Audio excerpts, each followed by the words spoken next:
دولة بنغلاديش ومؤسسة حافظي بنغلاديش اليوم موجودين عشان نفرح هدول الناس، وخلينا نشوف كيف هدول بدهم يفرحوا مع بعض. يلا 1 2 3.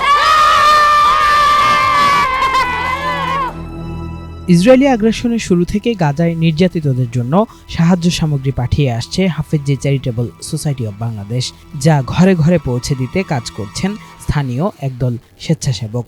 সম্প্রতি সেই দলের 2 সদস্য সহ তাদের পরিবারের 7 জনকে হত্যা করেছে ইসরায়েলি সৈন্যরা। 2023 সালের অক্টোবর থেকে ফিলিস্তিনের গাজায় শুরু হয় ইসরায়েলি আগ্রাসন। বোমার আঘাতে দিনে দিনে ধ্বংসস্তূপে পরিণত হতে থাকে পুরো গাজা। দীর্ঘ হতে থাকে মৃত্যুর মিছিল। পরিস্থিতির ভয়াবহতায় ভেঙে পড়ে গাজার পুরো অর্থব্যবস্থা। তৈরি হয় অন্ন, বস্ত্র, বাসস্থান সহ নিত্য প্রয়োজনীয় সবকিছুর সংকট। সেই সময় থেকে দেশে অর্থ সংগ্রহ করে নিঃস্ব গাজাবাসীর জন্য তাঁবু, খাবার, পানি ও পোশাক সহ প্রয়োজনীয় সামগ্রী পাঠাচ্ছে বাংলাদেশের আলেমদের পরিচালিত সংগঠন Hafezi charitable society of Bangladesh.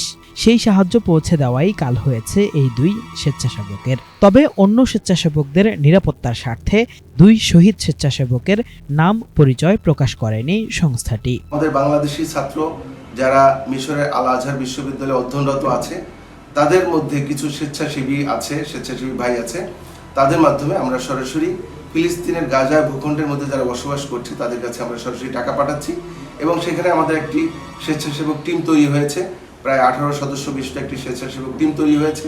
তার প্রতি মুহূর্তে গাজাবাসী যারা সেখানে জীবিত অবস্থায় আছে তাদের জরুরি জীবন ধারণের যে উপকরণগুলো আছে সেই উপকরণগুলো মাধ্যমে তাদেরকে সেবামূলক কার্যক্রম চালিয়ে যাচ্ছে।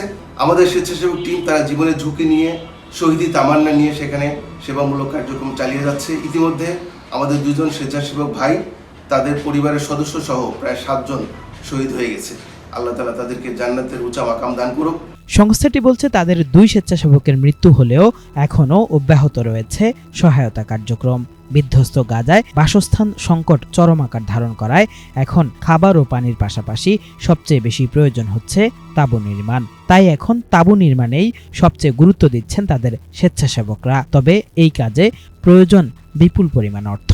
তাঁবু তৈরি করা অর্থাৎ তাদের জন্য একটা আশ্রয় তৈরি করা, তাদের জন্য বিশুদ্ধ খাবার পানির ব্যবস্থা করা, তাদের জন্য শুকনা খাবার, রান্না খাবার, শিশু খাদ্য, স্যানিটারি আইটেম, মসজিদ নির্মাণ, টয়লেট নির্মাণ ইত্যাদি বিভিন্ন সেবামূলক কার্যক্রম চালিয়ে যাচ্ছে হাফেজি চ্যারিটেবল সোসাইটি অব বাংলাদেশের মাধ্যমে এবং বাংলাদেশি মানুষের আর্থিক সহায়তার মাধ্যমে। আমরা সেখানে যে টাকা পাঠাচ্ছি সেই টাকার মাধ্যমে আমরা দেশে বিদেশে যে যেখানে মুসলমান ভাই বোনেরা আছি, আমরা আমাদের এই সেবা কার্যক্রমে সহযোগিতার হাত সম্প্রসারিত করব। আমরা আমাদের যাকাত, সদকা, ফেতরা ইত্যাদি তাদের এই কাজে আমরা সহযোগিতামূলক দিতে পারি। আমি আস্থার সাথে বলতে পারি যে তারা অত্যন্ত স্বচ্ছতার সাথে এই অর্থ, আপনাদের দেওয়া অর্থ তারা যথাস্থানে কাজে লাগায়, ব্যয় করে এবং এর পরিচ্ছন্ন হিসাব নিকাশ তারা সংরক্ষণ করে। গাজায় মুসলমানদের রক্ষায় বাংলাদেশ থেকে সামর্থ্যবানদের সাহায্যের হাত বাড়ানোরও আহ্বান জানান সংশ্লিষ্টরা। কিফায়েত শাকিল, বাংলা ভিশন, ঢাকা।